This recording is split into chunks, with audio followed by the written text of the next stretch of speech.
Hi, this is Donald, and these are 5 things I learned from Apartment Therapy, the 8-Step Home Cure by Maxwell Gillingham-ryan.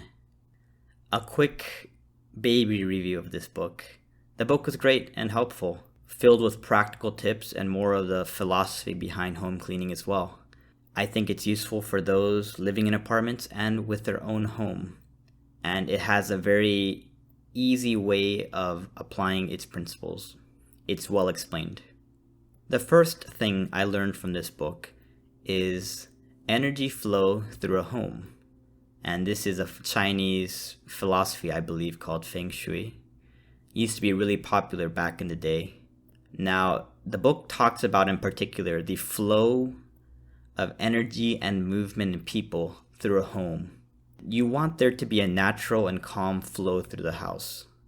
Otherwise, you have this chaotic feeling to things, or you have the opposite. Rather than chaos, you have an emptiness to your home.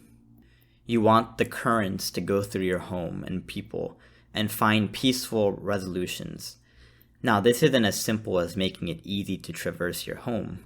You could have the opposite problem. If it's so easy to traverse your home, it's almost like you're in a hallway. It's kind of organizing your furniture to make a natural and welcoming atmosphere.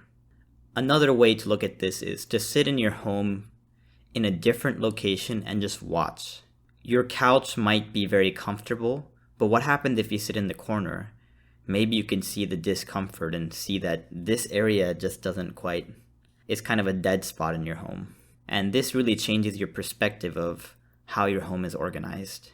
Have you ever sat next to your TV for 10 minutes rather than on your couch and tried to see from that perspective what your apartment looks like? The second thing I learned was that good apartment therapy costs good money. At first look, this might seem obvious, but at the same time, it was something I hadn't really thought about too much. Good apartment therapy isn't just rearranging what you have. While rearranging is fun and refreshing, it's really only a low-effort first step into apartment therapy. There is so much more that needs to happen. Don't just stop there. Rearranging is an easy, low-hanging fruit, but it's easy to stop there because it's low energy. Some of the next steps cost money and more energy and time. Therefore, good apartment therapy is an investment. And also, a little bit of a risk. You have to have a mindset ready for change, and change requires time and money. You might need to change colors, you might need to change furniture, you might need to throw out some of your excess goods. There's a lot more to it. You might need to buy flowers.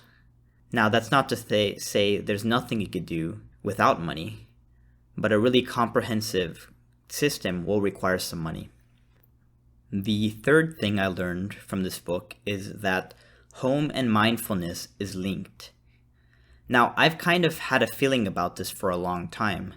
I've often told my friends and family that the state of my home is a direct reflection on the state of my mind. If it's cluttered and dirty, it means my mind is stressed. Now, there's a quote from the New Testament that Jesus tells, I believe, his apostles.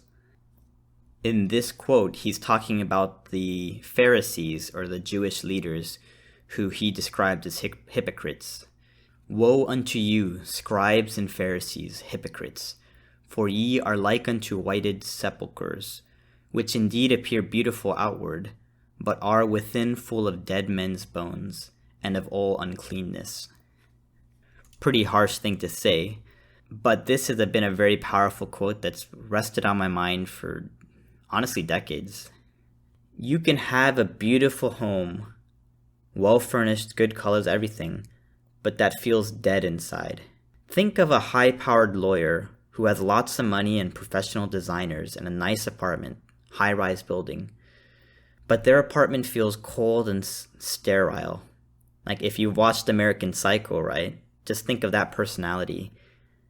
Very precise, but also cold and sterile. Your home needs to really be connected to your mind, in a sense. It needs to be comfortable for you, not just pretty. Think of grandma's house in the countryside. Maybe a little unconventional and messy, but filled with energy and life. The items in it are important, meaningful. There are the footsteps of people and life there. The home is a reflection of your state of mind, and your state of mind is a reflection of your home. If you improve one, the other must necessarily improve. You want your mind to be filled with life, and likewise you want your home to be filled with life. One positive benefit of this is that if you improve your home, your state of mind must necessarily improve. And if you improve your state of mind, it's only natural that you'll start to clean up your home more. The fourth top point I learned was that tidying up and minimizing is a common theme to apartment therapy. I'm a big fan of Kondo Marie's book, The Life-Changing Magic of Tidying Up. And apartment therapy gets into the same concepts. We as a society have too much stuff, a culture of excess, and this transcends just the United States. You go to places in Japan, people have the same issue, too much stuff. And when you have too much stuff, you end up stretching yourself thin rather than appreciating richly what you do have. You could have many things, but they don't mean much to you. So you end up with a home filled with many things that don't add much to you.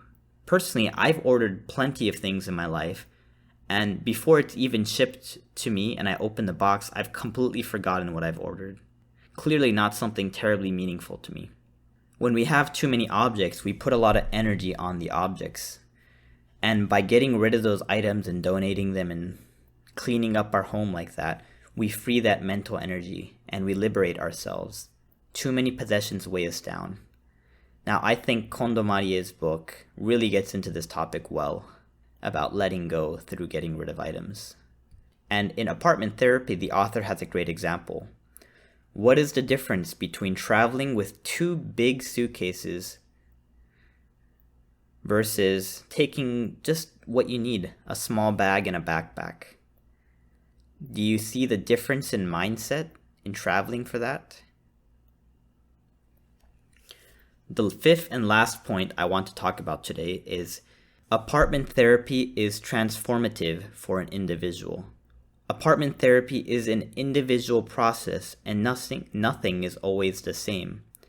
Therefore, it's not just plain old principles of color matching. Everybody's a little different, therefore everyone's home might look a little different. This is getting back into point 3 about filling your home with life and connecting it to yourself. In a spiritual sense, your home is a refuge and a friend. You need a spiritual connection. In having a good apartment therapy, you're building a solid connection between you and your home. Your home becomes what you need it to be. And likewise, a good apartment therapy is also kind of a pseudo-therapy for yourself. It changes yourself, not just your apartment. Like I always like to say, you cannot step into the same river twice. By doing apartment therapy, you are also changing yourself. And those were 5 tips that I learned from apartment therapy. Let me know what you think in the comments below. Thanks.